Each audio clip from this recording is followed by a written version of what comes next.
بسم اللہ الرحمن الرحیم۔ ایک شخص اپنی مسجد کے پیش امام سے کہنے لگا کہ مولانا صاحب، میں کل سے مسجد نہیں آؤں گا۔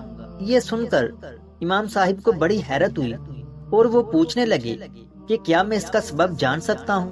تو اس آدمی نے جواب دیا، ہاں کیوں نہیں، دراصل وجہ یہ ہے کہ میں جب مسجد میں آتا ہوں تو بس یہی دیکھتا ہوں کہ کوئی فون پہ بات کر رہا ہے اور کوئی دعا پڑھتے وقت بھی اپنے میسجز دیکھ رہا ہوتا ہے، اور کچھ تو محلے کی خبروں پر تبصرہ کر رہے ہوتے ہیں۔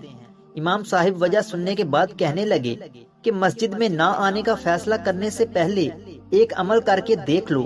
وہ آدمی کہنے لگا کہ میں تیار ہوں، آپ مجھے وہ عمل بتائیں جو کرنا ہے۔ پھر امام صاحب نے اسے پانی کا بھرا ہوا ایک گلاس دیا اور کہنے لگے کہ مسجد کے اندرونی حصے کے 2 چکر لگاؤ، مگر یہ دھیان رہے کہ پانی چھلکنے نہ پائے۔ اس آدمی نے کہا کہ قبلہ، یہ کون سی بڑی بات ہے، یہ کام تو میں بڑی آسانی سے سر انجام دے سکتا ہوں۔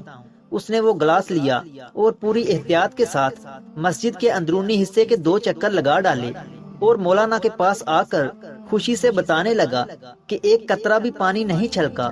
پھر امام صاحب نے پوچھا کہ یہ بتاؤ، جس وقت تم مسجد کا چکر لگا رہے تھے تو اس دوران مسجد میں کتنے لوگ فون پر باتیں کر رہے تھے یا محلے کی خبروں میں مصروف تھے؟ اس آدمی نے کہا کہ قبلہ صاحب، میرا سارا دھیان تو اس گلاس پر تھا کہ پانی چھلکے نہ، تو میں لوگوں پر توجہ نہ دے سکا۔ پھر امام صاحب اسے سمجھانے لگے کہ جب آپ مسجد میں آتے ہیں تو اپنا سارا دھیان خدا کی طرف رکھا کریں۔ جب آپ خالص خدا کے لیے مسجد میں آئیں گے تو آپ کو خبر ہی نہ ہوگی کہ کون کیا کر رہا ہے۔ اگر ویڈیو اچھی لگی ہے تو اسے لائک کریں اور مزید ایسی ویڈیوز دیکھنے کے لیے ہمارے چینل علمی روم کو سبسکرائب کریں۔ ملتے ہیں اگلی ویڈیو میں، تب تک کے لیے اللہ حافظ۔